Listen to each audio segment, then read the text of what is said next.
A comida típica do brasileiro comum no dia a dia ela é um lixo, uma das piores que possa ter, altamente industrializada.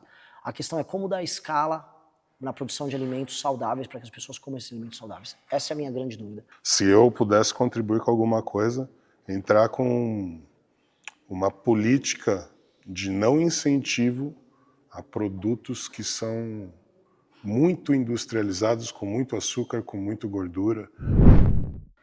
A gente tem uma das propostas mais legais, que é a do SUS, inclusive é similar ao que o Bukele está fazendo em El Salvador. Ele estabeleceu uma coisa que a gente não tem, que é prontuário único. Você imagina que você tem o seu prontuário, você foi no médico, foi fazer um exame, cada empresa de saúde que você vai ter um histórico de prontuário seu. E no SUS, uma UPA vai ter um, uma policlínica vai ter um. Você não tem o prontuário. Tipo assim, você tem um arquivo, Júlio Balestrin, com tudo, todas as suas passagens, todas as suas doenças, consultas, acidentes, tudo que você teve. Qual a ideia? Criar um prontuário único, que é uma demanda que o SUS todo reclama em todo o país, e você tem a inteligência artificial, hoje, colocada, e o tal do machine learning, que vai poder antecipar, por exemplo, ó, esse cara tá hipertenso, ele tem histórico de diabetes na família, ele tá obeso, come mal, cara, esse cara vai ter diabetes nos próximos anos. Então vamos mandar um agente de saúde de maneira preventiva na casa dele, para ir conversar, para estabelecer uma dieta, para colocar exercícios físicos, para fazer um acompanhamento e fazer isso através de um aplicativo, que é um aplicativo geral. El Salvador trouxe esse aplicativo, fez em parceria com o Google, tá tipo, revolucionando. Você consegue, por exemplo, você citou o negócio dos médicos. O médico, às vezes, ele dá um migué, todo mundo sabe. Tem médico que ele trabalha num convênio, tem um consultório e cumpre um horário dentro do Bate SUS. o ponto ali no SUS e vai trabalhar no consultório dele. O horário dele, que pertence ao SUS, vai ficar permanentemente disponível para o SUS.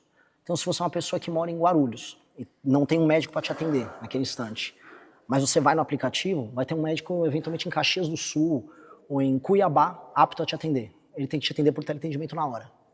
Então você começa a tirar os atendimentos, depois os exames, as filas dos exames, tudo muito, muito mais Porque como ele está conectado no sistema, ele não consegue ficar offline. Ele recebe o chamado na hora e ele é obrigado a cumprir. Porque a maior parte das doenças que acabam se tornando doenças crônicas ou que geram gasto no longo da vida são doenças baseadas em comportamentos ruins. Ou obesidade, ou falta de exercício físico, alimentação como um todo ruim, hábitos ruins. Então, se você tem uma política preventiva para uma pessoa que vai criar ou um tipo de doença no coração, ou diabetes, hipertensão e doenças correlatas, imagina você fazer com uma pessoa com 30, 40 anos o trabalho preventivo já, para não desenvolver isso, para o governo não precisar ficar gastando com remédio para diabetes ou por uma cirurgia que é cara que vai fazer. E aí você vai fazer um trabalho sério para alimentação, e você poder medir isso através do aplicativo, alimentação e exercícios físicos, e aí fazer essa política de retirar impostos em toda a cadeia de academias e também em lugares de treinamento de luta, etc., para que a pessoa que estiver fazendo exercício físico recorrente não pague nenhum imposto nisso aí. E aí, isso mais, também tirar impostos de alimentos saudáveis e ter o acompanhamento, com o agente de saúde acompanhando a pessoa vai economizar, vai melhorar o estilo de vida dela, o SUS vai gastar menos, você vai evitar gastos absurdos com acompanhamento médico ou tratamento médico, que às vezes é caro, para essa pessoa ao longo da vida. Você melhora a qualidade de vida da pessoa no longo prazo, torna ela mais produtiva no longo prazo, e o governo ainda gasta menos. Se eu pudesse contribuir com alguma coisa, entrar com uma política de não incentivo a produtos que são muito industrializados, com muito açúcar, com muito gordura. Uma legislação, claro que não como a do cigarro, por exemplo, mas que mostre ali, deixe muito claro o que aquele alimento é capaz de fazer em demérito da sua saúde e também, se possível, um imposto maior em cima desse tipo de alimento. Eu tô nessa. Minha única dúvida é quais seriam os produtos que a gente conseguiria aumentar a oferta que fariam a substituição disso. E por quê? O brasileiro, por exemplo, os americanos que chegaram naquele pico de ficar gordo, eles agora estão cuidando mais da saúde e está aumentando, vamos dizer, os gastos pessoais das pessoas com alimentos mais saudáveis. O americano, ele saiu dessa curva. Sim. Agora é a nossa vez de ficar gordo. Então a gente está comendo alimento vagabundo, industrializado, como se não houvesse E hoje salsicha. É o maior exemplo disso. E para tudo. E assim, os doces brasileiros que antigamente... Eles eram doces e tal, mas eles usavam ingredientes normais. Hoje é tudo umas misturebas de coisa industrializada. A comida típica do brasileiro comum no dia a dia ela é um lixo. Uma das piores que possa ter. Altamente industrializada.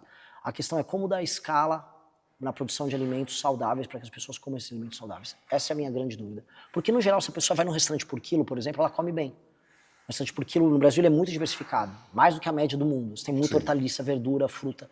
Mas a pessoa em casa, ela come... Mas você tem um alto custo em cima de um... Tem.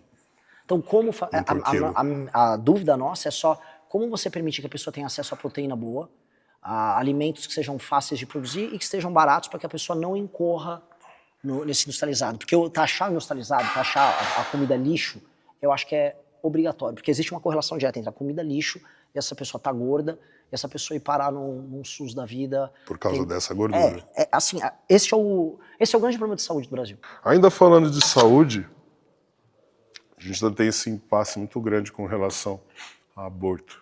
Qual que é a sua opinião? Eu acho que a legislação atual ela é suficiente. Eu acho que tem essas campanhas feministas para liberar o aborto, e a maior parte da população brasileira é cristã e acha isso assassinato. Agora, a legislação atual, ela prevê 3 casos em que a moça pode abortar. E por mais que exista um argumento religioso, eu acho que uma mulher que sofreu um estupro, ela está numa posição em que ela possa decidir. Que ela tem o direito de escolha. Outra é o risco de vida para a mãe, o que é extremamente razoável. Sim. E outro é o feto, que foi uma decisão do STF, é o feto anencéfalo, em que a criança, ela não vai ter cérebro. Então, meio que o cérebro é atrofiado, ela não vai viver. O que eu acho razoável. Acho que é uma legislação tão boa, nesse sentido tão razoável, que ela nem deveria ser objeto de discussão. Ela contempla o brasileiro conservador que acha que não quer o aborto, e os casos excepcionais que uma moça, foi estuprada, ficou grávida, de um trauma dela a vida inteira. Eu acho que não deveria ter uma discussão sobre isso, porque acho que a legislação brasileira já é muito boa. Então, quem fica discutindo a hiperlegalização do aborto, eu acho que está só... Sabe querendo gerar conflito social?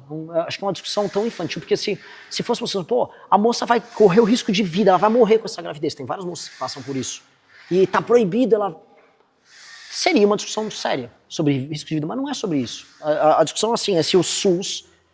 uma moça acabou com o namorado dela não tendo uma relação protegida, se o SUS vai ficar transformando aquilo num processo em escala industrial. E as pessoas acham isso perverso. Então, eu acho que é uma discussão, a meu ver, que não deveria estar acontecendo. Acho que é uma perda de tempo em termos de política pública. O imposto sobre fralda, o que você vai fazer com isso, Renan? Eu não sei qual é a alíquota de imposto sobre fralda. É uma boa pergunta, porque assim, as famílias de classe média, o gasto que eles têm com fralda é assustador. Assim, Eu tô entendendo disso agora, cara. Assustador. Tô passando por isso, cara. É muito difícil. E assim, a população não está tendo menos filhos hoje em dia, bem menos filhos. E esse é um problema gigantesco. E uma das coisas que várias nações estão discutindo é como tirar o custo de ter um filho. Tem certos países que quanto mais filhos você tem, menos impostos você paga. Que eu acho que isso faz sentido. Mas mesmo assim eles vão abaixar a natalidade. A questão é que tem um custo muito grande adjacente. Vamos dizer, você vai botar o Conan numa escola particular.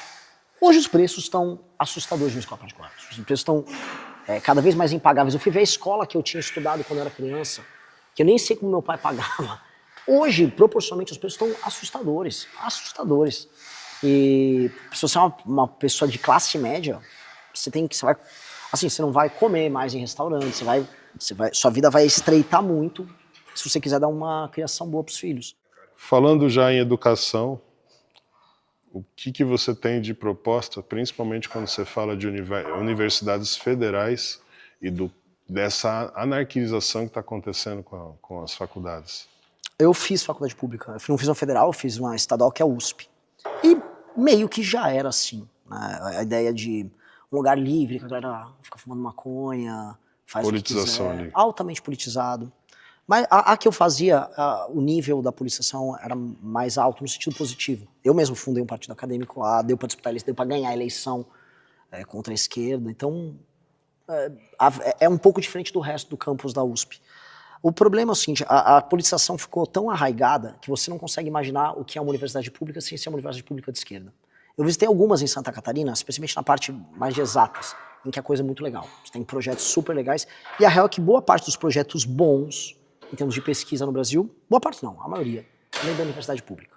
Então a gente não pode jogar o bebê com a água do banho fora, né? Então você tem boa parte das pesquisas em áreas matemática aplicadas saindo de lugares Unicamp. Sim, se a gente ITA pegar é mesmo público. a ideia lá da pele de tilápia para Sim, queimadura. muito bem lembrado. Isso vem da pesquisa pública. O que eu acho que tem que fazer? Que a China foi por esse caminho, o Japão já tratou disso há muito tempo. Vamos investir em exatas e biológicas. Vamos investir apenas naquilo que vai aumentar a produtividade do brasileiro. Então, eu preciso investir em programação, eu preciso linguagem, tudo que envolva a área de tecnologia, que nos Estados Unidos chamam de STEM, toda a área de STEM, e isso envolve pesquisa em engenharia genética, na parte de agricultura nossa, de ter, por exemplo, criação de inteligência artificial voltada para o banco genético brasileiro, para a produção de mudas e espécies para a gente plantar e crescer. Tudo isso vira dinheiro no final. Então vamos investir muito nisso. Geologia para a parte das terras raras. O Serjão vai ficar todo frio, mas é verdade, tem que ter muito investimento em geologia, química aplicada, toda a área de pesquisa para a gente fazer processamento na área de terras raras. Mete grana nisso. Agora, se o cara quer ser um advogado, cara, o Brasil é o país que mais forma advogado do mundo. Se você fizer isso, você tira o Brasil do terceiro mundo e ele joga ele para uma superpotência mundial. Isso, que é o nosso plano. Eu falo para todo mundo, o Brasil precisa virar um super país em 30 anos. O financiamento para as unisquinas, que tem muito unisquina por aí, que é a fábrica de vender diploma que não tem qualidade, não vai ter financiamento público para unisquina. Porque no fundo eu estou financiamento só o endividamento do cara, o cara não está pedindo nada. Então corto o financiamento para a unisquina, mas dou o financiamento para faculdades boas, com notas boas, que aí sim que estejam fora desse hall de cursos que o Estado tem que investir. Aí a gente dá um financiamento para a pessoa faz o curso dela. De resto, o Estado vai investir nas áreas que vão gerar renda para o Estado brasileiro. Ponto. Cotas. Totalmente contra. Qualquer uma. Todas. Inclusive social, e aí eu vou falar qual é a solução que eu dou, que eu acho que é do cacete. Vou fazer bem rápido essa aqui, já que já tenho que ir para a próxima série. Imagina o seguinte, você tem uma escola pública. Você tem os rapazes e as moças mais talentosos na escola pública. Se eu detectar na escola pública, eu for fazer provões anuais em todos os anos, anuais todos os anos é repetitivo, mas fazer provões anuais, eu vou separar quem são os melhores alunos e que estão tendo o melhor desempenho escolar, eu já vou dar uma bolsa de estudos para essa criança nas melhores escolas dos municípios dos estados dela. Então se tem um menino inteiro do Maranhão que está tendo um desempenho mais alto, passou no provão, eu vou te matricular na melhor escola da tua região e ainda vou dar uma bolsa em dinheiro para a sua família, para que você vá arrumado para a escola, vá com dignidade. Eu dou um prêmio para a sua família. E aí esse aluno vai concorrer em igualdade de condições. Então todo ano vamos ter os provões. Então antes de eu mandar uma cota pro cara, que o cara basicamente teve um ensino horroroso o tempo todo, aí, não, você é um quilombola, toma aí uma cota. Eu acho isso absurdo. Não, vamos treinar você, vamos te capacitar, você vai concorrer em igualdade de condição, você vai estudar numa escola particular e eu vou te pagar. Sabe qual é a melhor coisa? É mais barato eu fazer isso do que eu entregar pé de meia, que é esse programa horrível e que o aluno recebe uma grana só para ter frequência na aula. Quem disse que ter frequência na aula garante que o aluno está aprendendo na aula? Se você tivesse ainda a cobrança da nota que não existe, não tem. Então, assim, tá indo bem? Muito bem. Você é um aluno que é especial, você vai passar numa faculdade boa? Eu estou te dando a bolsa agora. Então, eu estou preparando o cara já na base. Então, se essa criança é uma criança negra do interior do Maranhão, cara, tá estudando, tá indo bem? Passou no provão, as aulas estão boas, tá bem disciplinado? Toma uma bolsa na melhor escola. Desde cedo você vai mudar a sua perspectiva, a sua visão de mundo, você vai ver que você tem outros horizontes e você vai estudar e o Estado está investindo em você. A melhor forma de resolver as cotas é fazer o investimento na base. E coloca todo mundo na mesma prateleira. Exato. Vai tirar as notas boas, vai passar no vestibular, pronto. Com o mérito dele. Se não passou, paciência. Aí ele não teve capacidade, porque o Estado investiu nele.